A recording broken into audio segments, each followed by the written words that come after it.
sitting here with Sugar Ray Leonard. I want to ask you something. When you're sitting there, and what kind of instructions are you getting? I know, what do they say to you? You have 1 minute. Now, let's say a round doesn't go well, huh? And you come back and you sit down. What do they say to you? What kind of coaching do they get? Or, I know you're a fighter who thinks a lot. You got a great brain, so you're doing a lot of your own. But what do they say, like Dundee? What does he tell you? Angelo and Jenks more than my cornerman. They say, well, if I'm blowing around, they'll say, you're blowing it, let's go to work. But with me, David, okay, I use my own judgment. In other words, I'm giving instructions right from the start, but I'm a professional now. I know exactly what I must do. I'm the one that must execute. If it doesn't work, I'll go back to what they told me to do. Yeah. But because I'm taking the punches, they may say, duck here. I'll duck the other way and see whether it's safer. Really, and that's the way it is. But I have an excellent corner.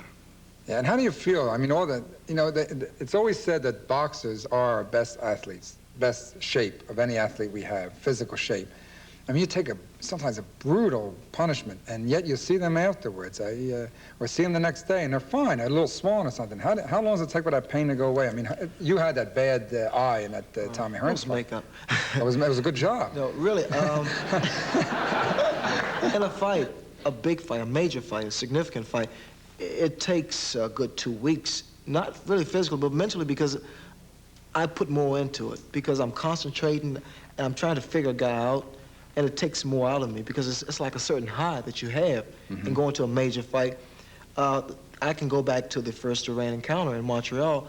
That fight was so big, I mean, it was intense. The anticipation was so great, and the expectations, I lost perspective. It was just too big, and it took me nearly 3 weeks to just come down. After that. Yeah, it's really tough on What me. about your son, who everybody, you know, everyone loves your son. I mean, you can't miss him in those commercials. It's great. And you know, by the way, you know, he's your son. It's like you are the incredible shrinking man. All of a sudden, there you are, this big. I mean, it's great.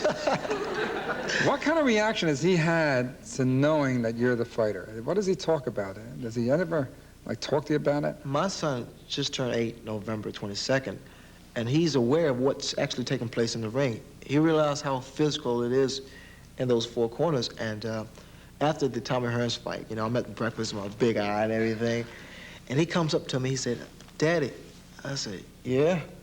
He said, "Won't you take up another sport? Try basketball." And he was serious. And I thought that Juanita, my wife, you know, put him up to it. And I asked her, she said she don't know anything about it. And before a fight, my son would put his little hands together and pray. He said, "Please, God, don't let my daddy get hurt." Oh, that's great. Wow. Yeah, that's great. That's something. That's great. That's something. Now, when you were a kid, were you a scrapper? Where'd you grow up? I was born in Wilmington, North Carolina, but I came to Washington, D.C. when I was about 3. Right, Washington, yeah. So I was always a nice kid. You weren't as... I don't understand. I got the hell beat out of me my whole childhood, and you were a nice kid. Doesn't make sense. No, I was very nice. I was like a counselor in a sense. You didn't get into fights then? Oh, no. I started fights, but I never got into it.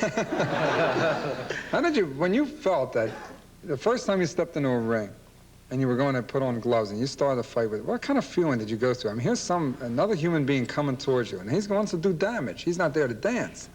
And you know that. What goes through your head? Like, what am I doing here? What? There's always a certain fear. Not fear of losing, but just the mere fact of anticipating something's going to take place.